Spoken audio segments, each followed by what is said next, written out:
How can someone like you work from home? Uneducated people like you are the worst. My mother-in-law always talks about me and finds a way to denigrating me. She doesn't know that the $1,500 she receives every month comes from my earnings. And to be humiliated like this, in public, I'll give her what she deserves. My name is Jessica, and I am 35 years old. I have been married for 5 years, and we don't have children. We have been busy with our work and have decided to have children when we become more settled down.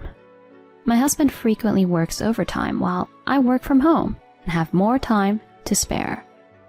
Working from home is not unusual in this day and age, but my mother-in-law, who lives in a closed world in the countryside, does not seem to understand what working from home is. No matter how many times I explained to her that there are many people who work from home nowadays, she doesn't seem to get it. My mother-in-law thinks I am jobless scum who doesn't have children and lives a lazy life on her husband's earnings. I have been sending money to my in-laws every month, but she seems to think that it all comes from her son's income. There is no way he can send them $1,500 every month from his income alone. Jobless scum itself refers to people between the ages of 15 and 34. And I, unfortunately, do not fall into that category. I guess my mother-in-law just wanted to use that word to sound cool or something. She always brags about the fact that she graduated from college and worked as a nurse. And every time she does so, she looks down on me as I never went to college. I feel so bad for my precious son to be married to such a poorly educated, jobless scum. I've worked hard as a nurse and supported my husband by doing housework and childcare too. Nowadays, it's normal to have a dual income, isn't it?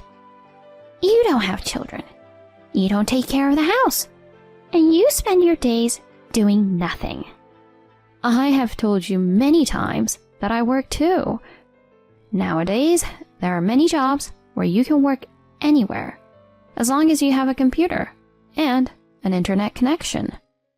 There is no way someone like you can work with a computer. Uneducated people like you are the worst. My mother-in-law always attacks me with such words to denigrate my personality when my husband and father-in-law are not around. The nearest store is a 15-minute walk from my house, but it's only a 3-minute walk to my parents-in-law's house. Even if I wanted to keep my distance from them, I live so close that I am physically unable to do so. She calls me every day and forces me to do household chores at her house. When I don't answer the phone, she forces her way into my home, ransacks my house, and complains about various things. And so, I have no choice but to go to my parents-in-law's house again. It's downpouring rain today, so my steps are heavier than usual. As soon as I arrived at my mother-in-law's house, she started talking fast and furious. I want you to organize the shed and wash the bedding at the laundromat today. And when you're done, make sure you have dinner ready for me. You're a lazy, jobless scum anyway. Why don't you help people out a little? I couldn't stand it and retorted, It's pouring today. Maybe we should clean the shed and wash the bedding on a nicer day. I've got a lot of work to do today, so I'll just leave you some food for dinner and go home. What work? I looked in your house the other day, but you were just playing on your computer." "Oh, so you peeked into her house?" "It's my son's house. What's wrong with his mother peeking in? Just get on with it. I'm off to lunch with a friend for my work days. I'll be back in the evening. So get it done by then." With that, my mother-in-law gets into her shiny new car that I just washed yesterday. No, that's actually my car. A stay-at-home jobless scum doesn't need a car. I'll use it for you. And she treats it as if it were her own. Of course, I was the one who washed the car. She knew it was going to rain today, so she made me wash the car yesterday on purpose. When my mother-in-law moved the car, it ran into a puddle in front of our house and got all dirty in no time. My father-in-law is working as a rehired worker after his retirement, so there is no one to stop her misbehavior during the daytime.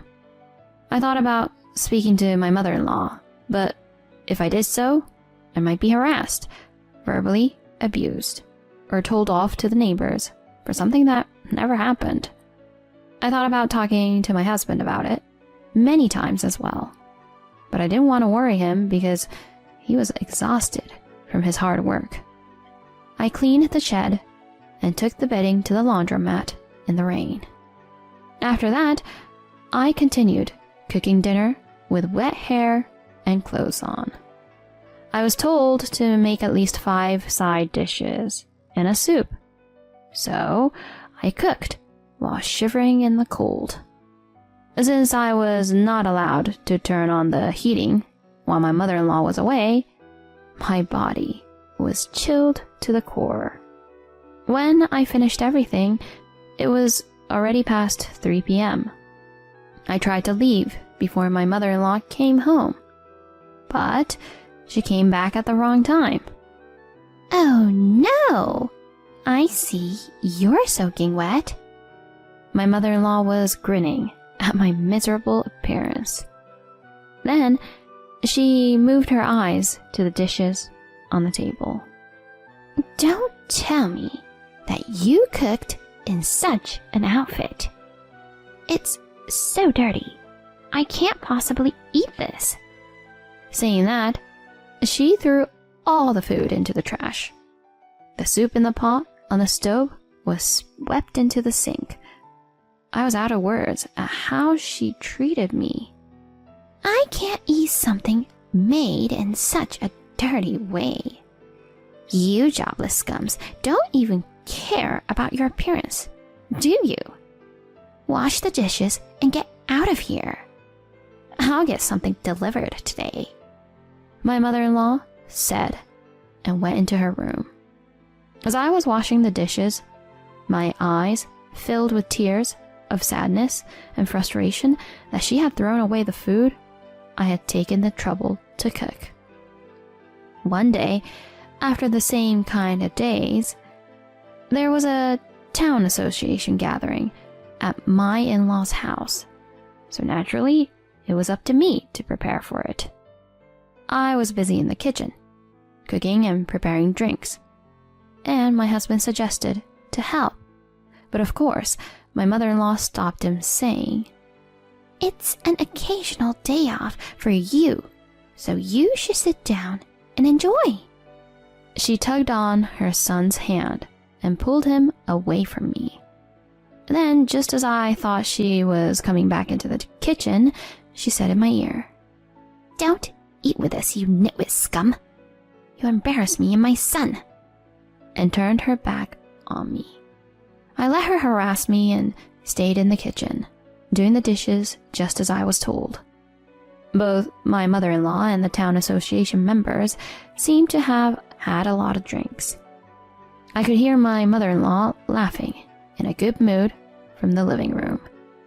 My husband and father-in-law, who love children, were playing with the children from our neighborhood in the yard. When I went to the living room to collect the empty plates, I was approached by the town chairman. "Why don't you sit down and eat a little?" To that, I couldn't dare to say. My mother-in-law told me not to eat with everyone. So I smiled affectionately and just said, "Thank you very much for your offer." As I was collecting up the empty plates, thinking it felt nice to have somebody who cared, I accidentally knocked over the chairman's cup. The cup, which was full of alcohol, had the chairman's clothes soaked. "I'm sorry." The chairman laughed it off and forgave me. My mother-in-law, who never moved a step from her seat, looked at me from afar, amused.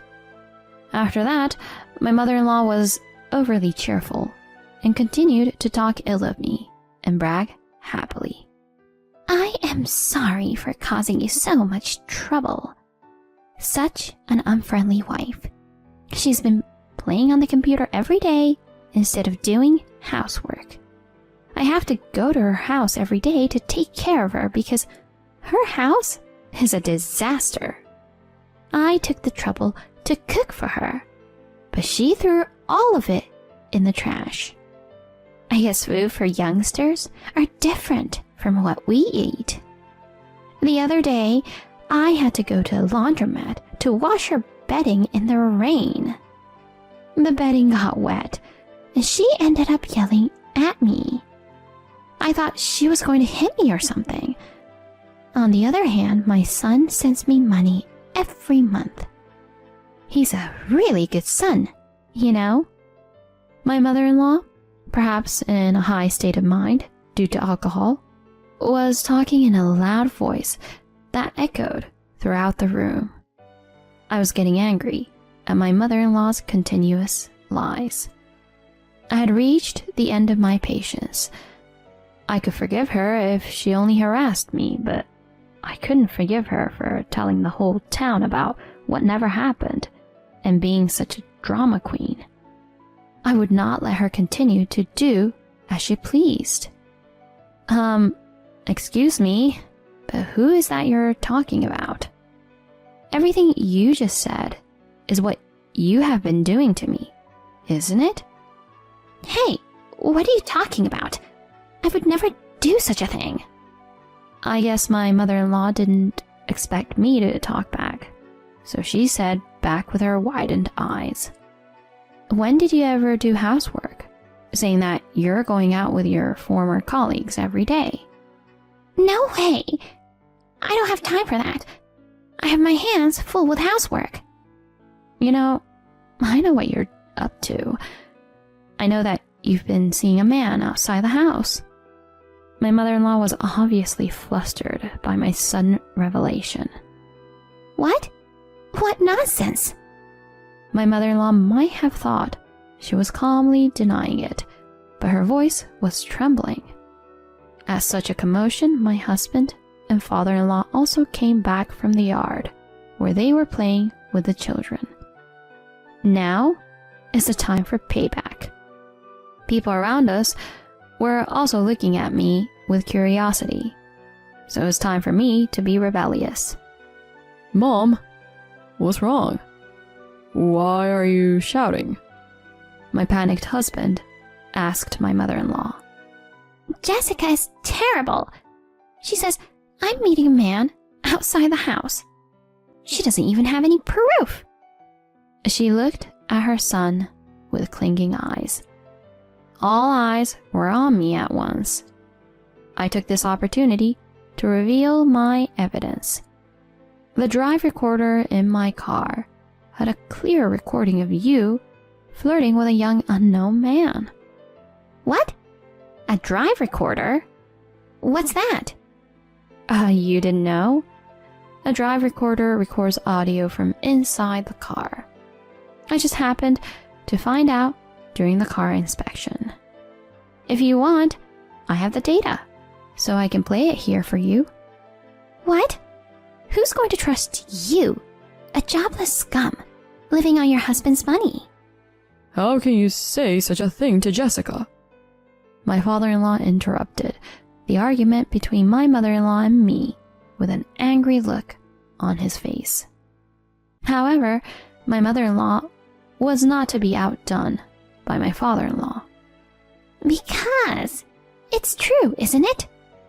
Jessica just stays at home and does nothing but lazily plays around on the computer, she exclaimed, but her face turned pale when she noticed the cold stares of the people around her. Come to think of it, I saw the wife frequently visiting her mother-in-law's house. Maybe it's true that she's forced to do housework. I also saw the mother often get in the car and leave. So, is it true what the wife said? That the mother meets men outside the house? I heard whispering from all around us. What? This is all a lie. Don't listen to her, my mother-in-law shouted desperately, trying to make excuses. Then my husband sighed and said to my mother-in-law, Mom, Jessica is not a jobless scum. She is a designer, and she makes much more money than I do. What? What do you mean? That's not possible. All she does is play on the computer every day. My mother-in-law panicked. Yes, in fact, I am a designer.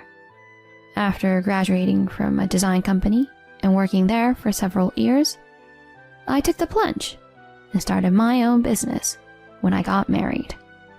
At first, it was just pocket money, but recently, I have been blessed with clients and have been able to make much more money than when I was working at the company. When my mother-in-law asked me what I do, I thought she wouldn't understand if I said I was a designer. So I explained that I draw pictures. Maybe she didn't understand because she had no idea about working from home in the first place. Still, I didn't expect her to treat me so badly. But it doesn't matter now. I don't expect my mother-in-law to understand what I do. You know what? Even the $1,500 I send home every month comes out of Jessica's earnings. My father-in-law was astonished at the confession. What? $1,500? I've never heard about you sending money to us every month. Don't tell me you've been spending it without telling Dad. No, that's not true. The money is for, well, helping people. I donate it to people in need. My mother-in-law's excuses no longer made any sense. Oh, please, stop trying. The money was lost in pocket money for your boyfriend, wasn't it? I know that because it was properly recorded. When I added that, my mother-in-law glared at me with a face like a devil. But behind her, my father-in-law, who had an even more terrifying satanic expression, had his face red with anger. You. Not only did you make fun of Jessica, but you even cheated on me and mocked me. No, I wasn't. Jessica lied. I never cheated on you. Believe me. My mother-in-law is clinging to my father-in-law's leg and sobbing. Let's see what you have to say after we listen to the recording of the evidence. Jessica, can you play it here? Don't, please. My mother-in-law was about to go crazy. Shut up. Is there something you don't want me to hear? My mother-in-law finally gave up and became quiet. I solemnly put my phone on the table and pressed the play button. There was a perfect recording of a young man's voice and my mother-in-law's sweet purring voice. We could clearly hear her giving money to the man as he begged her, and then she was excitedly trying to bring him to a motel. My husband was nauseous, and the neighbors looked uncomfortable, but their eyes were sparkling with curiosity. It was basically a living nightmare. In the midst of it all, I was nodding my head at the joy of finally being able to expose my mother-in-law's evil deeds to the light of day. I pressed the stop button at my father-in-law's instruction without playing the recorded data of the evidence until the end. My father-in-law quietly opened his mouth. Apologize to Jessica and get out of here. I don't want to see your face, he told my mother-in-law. In the end, my mother-in-law glared at me and left without apologizing to anyone. I'm sorry, Jessica. I'm sorry I've been out working all the time and didn't notice a thing. My father-in-law apologized to me in that way. He had nothing to apologize for. My mother-in-law's harassment had been carefully planned so that no one would ever find out about it. If I hadn't said anything, nobody would have known. You have done nothing wrong. You're like a real father to me. I put my hand on his shoulder. Thank you. I'll handle everything else. I won't let her do whatever she wants anymore. I'm sorry to all of you for causing so much trouble. After saying that, my father-in-law followed my mother-in-law out of the house. The neighbors who were there seemed relieved to see the end of the drama. They poured me a drink and comforted me. I told them everything that had happened, and I was able to have a very pleasant time. A few months later, my father-in-law and mother-in-law ended up getting a divorce. My mother-in-law's affair partner was a stripper, and my mother-in-law fell for his pillow talk and spent not only the money but also the savings for after retirement. After that, my mother-in-law has been living in a cheap apartment in a neighboring state with nowhere to go, working part-time at a concession stand to pay off the alimony to my father-in-law and the savings she had spent. But why is she working part-time at a concession stand? Why not at a hospital where she could work as a nurse? I asked my father-in-law. Did she say something about being a nurse? She just worked in a store that hospital workers use. She's always been the type to make herself look bigger. He sighed. I now live comfortably at my own pace, with no one interrupting my work or forcing me to do unreasonable housework.